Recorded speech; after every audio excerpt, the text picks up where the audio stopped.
Well, it's time for the Kidney Walk 2020, and a lot of folks are doing a walk around the block or a walk around their yard. And the yard I'm going to be going in, it is pretty big. And I talked to the folks about the Kidney Walk, and I had a question. I said, if people actually are on a walker, can they still take part? And they said, oh, of course you can take part if you're on a walker.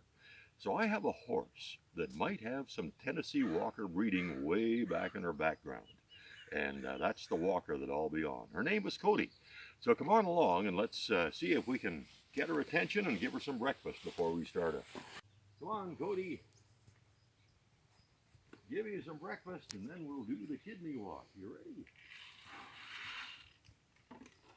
Atta girl.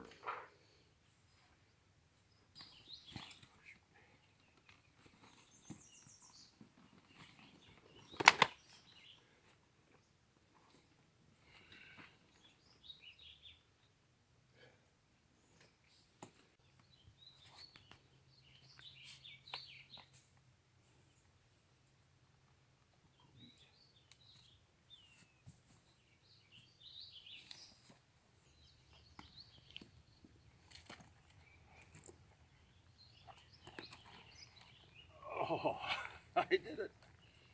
Okay, Kidney Walk, here we go.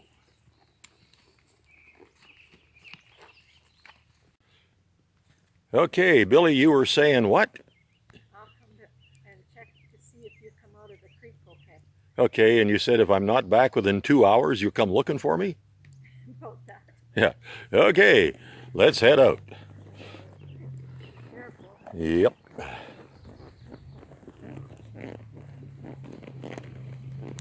I don't know, 2.5 miles from home, something like that. And a lot of folks have been generous enough to sponsor me. I can't remember how many kilometers the Kidney Walk is supposed to be, but I want to make sure you get your money's worth. So we're going to make a pretty big circle here. And some people have asked me what was the cause of my kidney failure. And it was something that, in my case, could have been prevented. A very common problem with men over 50 is an enlarged prostate gland. And I'll try and put this kind of delicately, but years ago I could ride for miles, maybe get off. Gates are approximately half a mile apart in some parts of the range, and I could go through 3 gates without actually having to worry about relieving myself. And then as things got worse, even in one pasture, I'd have to get off about twice to do that between gates. And I didn't realize that slowly my prostate was enlarging and cutting off the flow to my bladder. And eventually, that just led to my kidneys completely shutting down. So I would just really send a message out to anybody, any men that might be dealing with something like an enlarged prostate. Just make sure you keep a close watch on your kidney function, because in my case, if I'd have had the prostate surgery much earlier, my kidneys probably wouldn't have shut down and I wouldn't have required the transplant. But everything's good now. And so I don't think I have to get off and open this gate. I think it's already open, and that's kind of nice, so we can get through here. Now, back in September of 2017, it was time to bring the cattle off the mountain way up on the summer range and trail them right along where I'm riding right now and down into Paul Creek Canyon and across the other side to the fall pasture.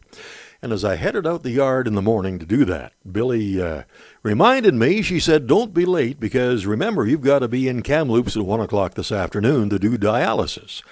So I said, don't worry, I won't be late. And after an hour or two, I'd gathered up a nice bunch of about 40 cows and 40 calves, and they were trailing along just very, very nicely as we came over the edge onto this fairly steep trail that leads into Paul Creek Canyon. Now, this trail is it's still just about as steep as it always was here, and the creek's just a little ways up ahead, and I figured the cows would stop to drink once we got to the creek, which they did. And the plan was to take them up a trail once we crossed the creek out of this canyon and over into a pasture where they'd stay until they went home for the winter. So here's the creek just up ahead.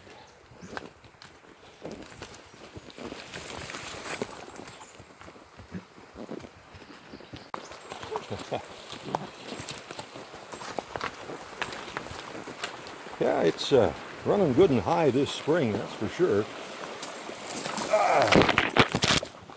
Don't lose my hat. Hope you don't have to swim here, Cody. You want a drink? Maybe.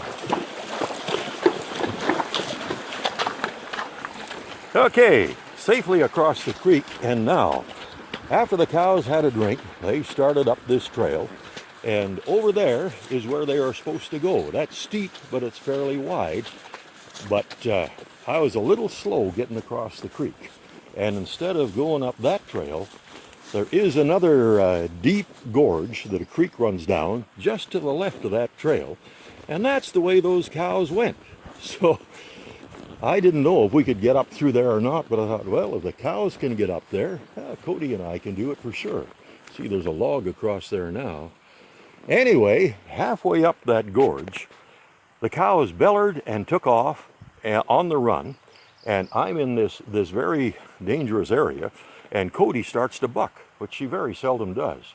But she was bucking so hard that I decided I better bail off. As I bailed off, I rolled underneath her in this narrow gorge, and I'm laying on my back, watching her hooves just come flailing by my head.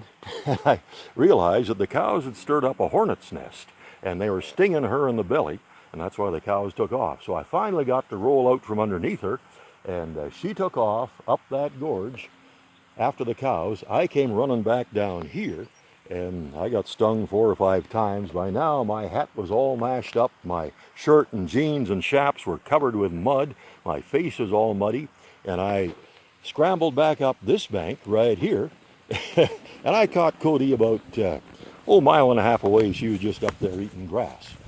But when I got back home then, a little bit late, but not that late, Billy came out with her camera, and he says, "Oh, before you tell me what happened, I got to take your picture." And then I told her what happened. And I had a quick shower and headed for town and got into the dialysis chair. And there's several questions, of course, that the nurses ask you before they start running your blood through the dialyzer. Standard questions like, have you had any shortness of breath? Well, by the time I got to the top of this, I was a little short of breath for a few seconds. Have you had any vomiting or nausea? No, I haven't. Any chest pains? No, I haven't. Any recent falls? I said, that's the question I've been waiting for. And I think it was Leanne. I told her all about it, and she just shook my head. But we did survive that, but my goodness, I guess it just wasn't my time to go. And poor old Cody, she took a lot of stings from me on that trail.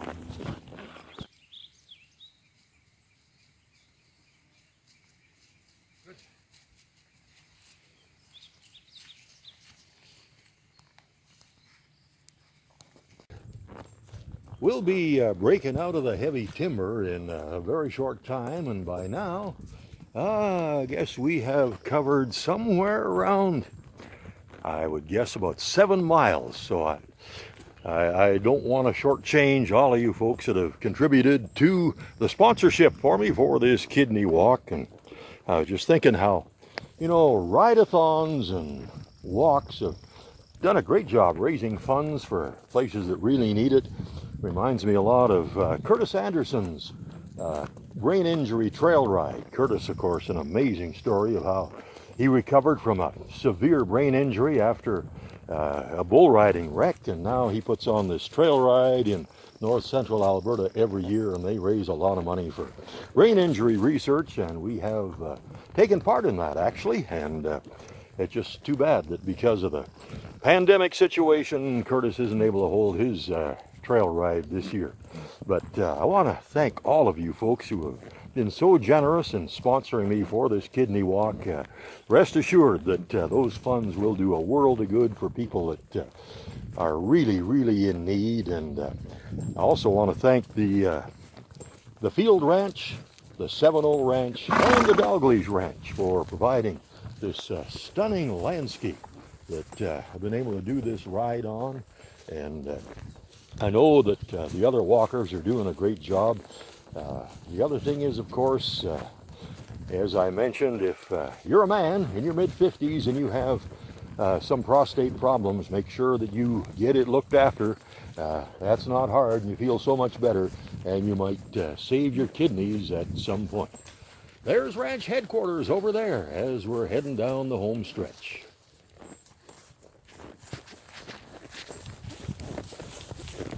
Well, thank you, Billy, for all your help and getting that last gate for me.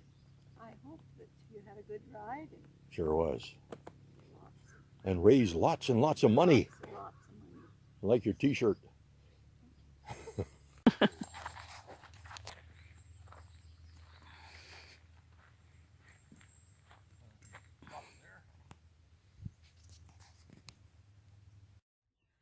So as we wrap up the Kidney Walk 2020, I once again want to mention the importance of being an organ donor. Kidney transplants have changed the lives of thousands of kidney patients who've been on dialysis, sometimes for 15 or 20 years. I was so fortunate to have my dear friend Lewis the Big Rig McIver step up and say he was going to be tested. It turned out that we were a match, and now I've got his kidney, and it's a lot younger than the rest of me. So thank you so much for coming along on the ride. Hopefully we'll see you next year at the same time.